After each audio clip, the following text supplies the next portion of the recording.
Bonjour, je voudrais vous parler d'un sage appelé Adaka. Adaka était un vieillard très connu et très respecté dans son village. Les gens allaient le voir pour écouter ses histoires, ses enseignements et ses conseils. Un jour, se célébrait dans ce village la fête de la récolte. Et à travers tout le village, les tam-tams et les balafons résonnaient.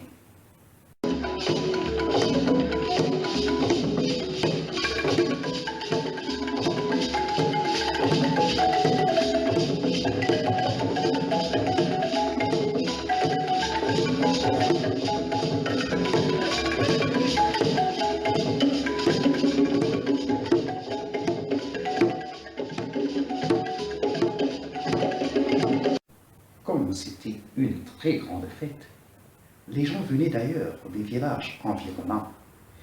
Et parmi les gens qui arrivèrent, il y eut un jeune.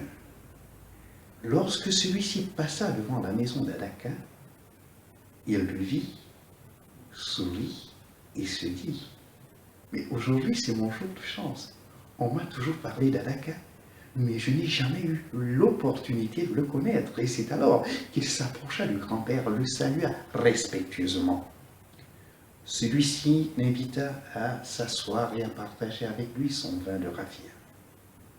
Et le grand-père demanda au jeune: tu n'es pas de ce village, qu'est-ce qui t'amène ici? Le jeune répondit: je suis ici parce que c'est un jour de fête, mais surtout parce que je voudrais vivre dans ce village. Mais j'ai une question, grand-père. Quelle est ta question, jeune homme? Lui dit le grand-père. Je voudrais savoir si les habitants de ce village sont gentils, accueillants, hospitaliers, s'ils pourraient bien m'accueillir. Alors le grand-père lui dit: je vais te répondre, jeune homme, mais laisse-moi d'abord réfléchir. Vous savez, les sages, ils pensent avant de parler, ils ne parlent pas avant de penser. C'est alors que le grand-père se mit à réfléchir, et pendant ce temps, la fête continuait. Après quelques minutes, le grand-père demanda au jeune: dis-moi, comment sont les gens de ce village? Et le jeune dit: les habitants de mon village sont gentils, ils sont sympathiques. Et si je parle de ce village, c'est parce que je n'ai pas d'emploi, je suis au chômage. Mais un jour, j'y retournerai. Le grand-père dit alors: jeune homme, les habitants de ce village sont aussi gentils. Ils sont généreux. Ils sont accueillants. Tu peux bien rester vivre dans ce village, tu n'auras pas de problème. Le jeune se leva, dit merci au grand-père avant de s'en aller. Et pendant qu'il s'en allait, la fête continuait.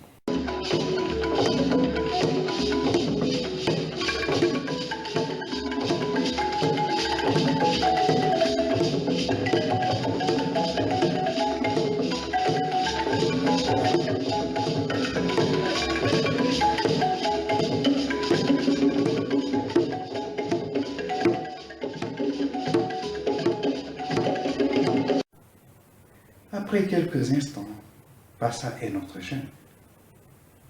Quand il vit Adaka, il le regarda avec mépris. Et il se demandait: devrais-je le saluer? Mais comme il avait besoin de ses conseils, il n'avait pas de choix. Il s'approcha, salua Adaka avec arrogance. Mais malgré cette arrogance, Adaka invita le jeune à s'asseoir et à partager avec lui son vin. Et le jeune dit: je ne suis pas de ce village. Si je suis ici, c'est parce que je voudrais vivre dans ce village. Mais j'ai une question. Et Adaka lui dit: quelle est ta question, jeune homme? Et le jeune lui dit: je voudrais savoir comment sont les habitants de ce village, s'ils vont bien m'accueillir. Adaka lui dit: je vais te répondre, mais laisse-moi d'abord réfléchir. Adaka se mit à réfléchir. Et pendant qu'il réfléchissait, la fête continuait. Après quelques instants, il demanda au jeune: jeune homme, comment sont les habitants de ton village? Dis-moi comment ils sont. Et le jeune dit: les gens de mon village sont méchants. Les gens de mon village sont jaloux. Ils ne savent pas ce que je vaux. Et si je pars de ce village, je n'y retournerai plus jamais. Adaka lui dit, jeune homme, les habitants de ce village sont aussi méchants. Les habitants de ce village sont jaloux. Les habitants de ce village ne vont jamais bien t'accueillir. Le jeune se leva. Il ne dit même pas merci à Adaka. Il ne lui dit pas au revoir et il s'en alla. Et pendant qu'il s'en allait, la fête continuait.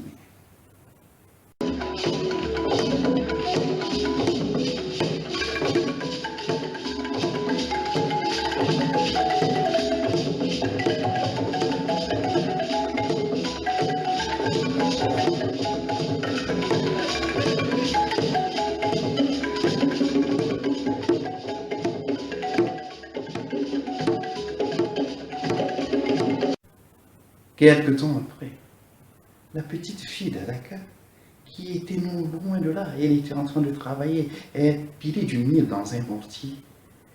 Cette petite fille cessa de travailler, s'approcha de son grand-père, intriguée, et dit, « Grand-père, tu as menti à l'un de ces deux jeunes. » Le grand-père lui dit, « Quoi? Pourquoi tu dis cela, ma petite fille? » « Grand-père, ils t'ont posé la même question, mais tu leur as donné deux réponses différentes. » Et le grand-père sourit. « Ah, je comprends ta confusion, ma petite fille. C'est vrai, les deux jeunes m'ont posé la même question. Mais la différence, ce n'est pas dans les réponses que je leur ai données. La différence, c'est dans les cœurs de ces deux jeunes. Le premier jeune, qu'est-ce qu'il a dit, ma petite fille? Il a dit que les gens de son village sont gentils, sympathiques, parce qu'ils pensent du bien des gens. Et le second, qu'est-ce qu'il a dit? Il a dit que les gens de son village sont méchants et jaloux, parce qu'ils pensent du mal des gens. Écoute, ma petite fille, nous recevons des gens ce que nous leur offrons. Écoute bien, ma petite fille, qui pense du mal des autres, très souvent, est pire que ces gens-là. N'oublie pas cela.